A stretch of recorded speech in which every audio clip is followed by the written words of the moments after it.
So I recently just made an episode of Paranormal Scotland for the BBC, and whilst making this, I spoke to two of Scotland's top paranormal researchers, Ron Halliday and Malcolm Robinson. I recorded our Zoom conversations so that I could refer back to it for the piece. And it's such fascinating stories that I thought, you know what, I should really make a YouTube video series out of these because there's so much fascinating stories there about the Falkirk Triangle and famous cases there. Now, if you didn't know, the Falkirk Triangle is a triangle in the southern belt of Scotland, which is actually the UFO hotspot capital of the world. I know that most people would think that the UFO hotspot capital would be America, because when we think of UFOs we think of Area 51 and all that. But it's actually here in Scotland, which is crazy. So the first case that we're going to look at is a case in Livingston, which was in 1979, where a gentleman named Bob Taylor was abducted by a UFO. This is a fascinating story. Enjoy. My name is Malcolm Robinson. I'm the founder of research group Strange Phenomena Investigations, and we were set up back in 1979 to look into claims pertaining to ghosts, poltergeists, UFOs, etc. We at SPI do not hold or express any preconceived ideas as to the nature of the events of which we research. We tend to keep an open mind. Probably one of the most fascinating cases that I've personally been involved with, and I've been involved with a few, is undoubtedly the Decmont Woods UFO incident of 1979. I was only 21 years of age myself, and I became aware of it through the newspapers and also on the radio. So I made myself known to the witness, Mr. Taylor. I went into his house, I met with Mr. Taylor and his good lady, and he proceeded to tell me about what he saw on that morning. Now, it is a well-known case, but for those who are not aware of it, Robert Taylor was employed by the Livingston Development Corporation in the forestry department, and he was a forestry foreman, and his job was to ensure that no cattle or sheep strayed into the woods, got lost, etc. Very mundane job. He had no interest whatsoever in UFOs at all. He was aware of them, like we all are, but on that morning, the morning of November the 9th, 1979, everything changed for him. Everything changed. He drove up to Decmont Woods near Livingston in central Scotland, and he alighted out of his pickup truck with his Irish red setter dog Lara. They walked along this forestry ride, and then eventually it opens up to a small clearing, and he couldn't believe what he was looking at. He was absolutely astounded. He saw this large dome-shaped object hovering above 30 feet, about 30 feet from the surface of the ground, and it had a flange going around its perimeter with cross-like projections sticking up from the flange, and then parts of it seemed to disappear, and you could see the young trees in the background. Then it would solidify again, then it would desolidify. It was coming back and forward, and he's standing there. He couldn't believe what he's seeing, and his dog was barking furiously beside him. Then suddenly, what resembled two Second World War sea mines, those mines that you got in the North Atlantic in the shipping lanes, with a spherical ball with a spike sticking out of them like that, dropped down from beneath this hovering object, impacted on the ground, and started rolling across the ground towards him. And he's like, wow, what is going on here? They stopped. Then they projected these rod-like projections to his person and pulled him very, very forcibly by the hips towards this larger object. At that point, he remembers a terrible burning smell, a burning, pervading smell, like he called it like burning brake linings, as if you had applied the brakes very sharply on your car and the smell was coming up from the footwell. He also recalls a swishing sound, as if you had a cane and swished it through the air. And then at that, he lost consciousness. He regained consciousness. We don't know how long, but the larger object was gone, the smaller objects were gone, and there were all these holes and marks and indentations in the grass. Over 40 triangular circular marks and track-like marks impregnated into the very fabric of the ground. He's managed to stagger up. He had a terrible graze under his chin, a graze on his forehead. He had a pounding headache. He had a horrible taste in his mouth. His clothes were all muddy and his trousers were torn. He managed to get back to his pickup truck, where he tried to radio base, but he couldn't speak. He couldn't speak.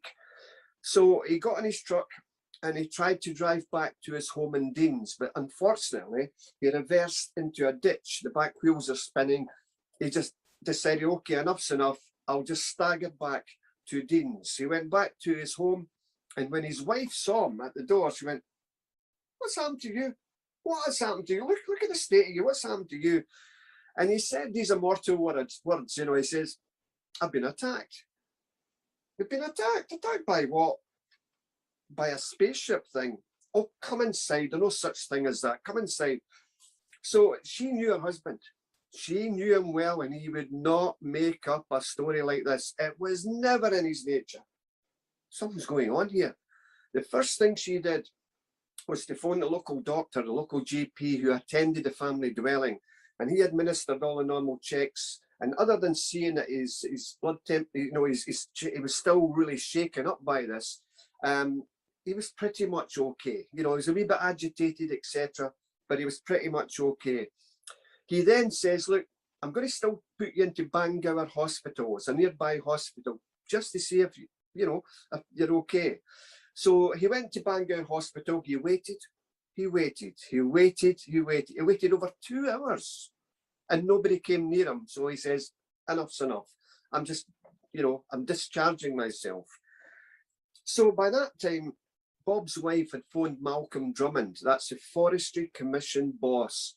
And he invited him to the house. So Bob and his boss, Malcolm Drummond, went back up to the scene of this incident. They're there. Look, there's all the marks in the grass. They're there. Now, Mr. Drummond knew full well that there were no equipment in the woods to make those marks. They weren't doing any work at all at that particular location. Now, at this point, the story goes even further because the police became involved, the Bathgate police, because it was an assault by person or persons unknown. The man, the forestry worker was attacked, but by what? So the police became involved. They fenced off the area. They took, plaster of Paris molds of the grass, of the indentations. I've spoken to a number of the police officers involved in this case, and the former detective Ian Wark says, "Malcolm, I know the guy. I drink with him in the bowling club. He's a lovely man. He would never make up a story like this, And so the police were baffled by this case. And back in 1993, our society, Strange Phenomena Investigations, with the help of the Livingston Development Corporation, erected a large stone cairn, placed a big cairn at the site of this wonderful incident with a brass plaque, which was mentioned on Arthur C. Clarke's Mysterious World. It was a program that was out in the late 70s, early 80s. And, today it still stands the test of time as one of the most baffling cases in Scotland. There have been a number of theories to try and explain what Bob may have encountered. Over 11 theories, one of which was that he digested berries known as Atropa belladonna. Now, these are very toxic berries, and if ingested in quite large quantities can cause delirium and sometimes even death. Now, Robert was a man of the forest. He knew that, he would never take berries if he felt they were going to kill him. Plus the fact, when I got in touch with a company who deals with the forest, I says, "Are there any evidence of Atropa belladonna being in Decmont Woods?" No, there's no such plant in Decmont Woods at all like that. So because I felt that this was one of these cases that really demanded some more information, because people from all over the world were coming to Decmont Woods to try and find this location, to see for themselves. It was like a mecca, but they didn't know how to get there. So a couple of years ago, with the help of the West Lothian Council, we got signage placed in Decmont Woods, just way markers, and a big plaque at the site just to tell people what happened here. Today, the site is heavily overgrown. You know, the trees are encroaching onto it. The trees are much more taller. It doesn't look like, you know, it was back in 1979. But I always remember Robert Taylor, the witness, saying to me, Malcolm, if only you had have been there that day, you would have seen it yourself. And he says another thing, he says, and if only my dog could talk. Yeah, for instance. But I mean, it is a massive case. It truly is. And I wrote a book about it a couple of years ago called The Decmont Woods UFO Incident. And just to let people know that this is one of Scotland's biggest cases. Today, it stands the test of time, as I say, of an incredible case. I still have the trousers, the ripped trousers that Robert Taylor wore on that eventful day. I've taken them on the television, I've taken them on tours, etc. when I give lectures. And the trousers were analysed by Lester Knibb of the Forensic Department of Bathgate Police. They were investigated, and he says, Malcolm, these trousers were not ripped by any forest debris. They were not ripped by any barbed wire fencing or sharp stones. These trousers were ripped in a mechanical manner. They were pulled upwards, as Mr. Robert Taylor said himself. So it's, you know, and also, I took the trousers to a psychic event that I lectured at a few years ago, and something known as psychometry, where people can hold coins or medals and they get a picture formulating in their head about who belonged to that coin, etc. So this lady, I put these trousers in a polythene bag, and nobody knew what was in this bag. Yes, it was some form of clothing, you could feel it, you know. But I handed these trousers in a bag, an enclosed bag, and I gave it to the lady, and she, oh, what the hell is that? I don't like that. What are you getting? What are you getting? I just see this big, I don't know what I'm seeing. It's like a big craft and this horrible thing coming out and an attack on somebody, you know, and she got that purely by holding the bag, not the trousers themselves. It is a very bizarre story. Is there an answer? What do I think? I honestly believe in my heart that Robert Taylor saw what he saw that day, and it was a craft from another world. Was Robert in the right place at the right time, or the wrong place at the wrong time? Did he stumble upon something? People have said that there are portals in planet Earth, we call them UFO hotspots or window areas, which seem to attract a higher concentration of UFO reports than anywhere else. Was something happening at that particular location on that particular day, back in November the 9th, 1979 at 10:30 in the morning? I guess we'll never know. The world of ufology poses many, many questions. The vast majority of UFO reports, as high as 95%, can be explained as having mundane, natural explanations. 5% remain. 3% of that 5%, I believe, is our own black budget technology.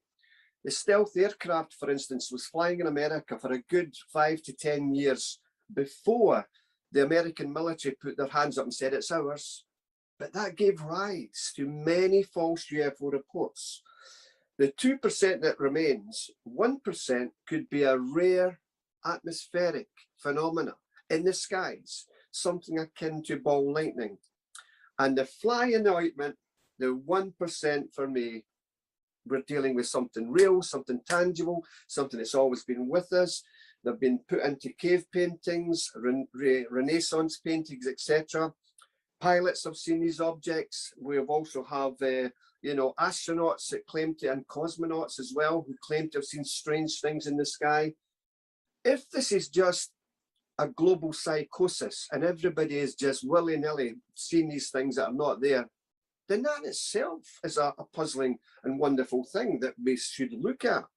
But I don't think it's global psychosis at all. I think, as I say, we're dealing with something real, something tangible. And today, I just want to just continue on this path, this wonderful journey of looking into the strange world of the UFOs.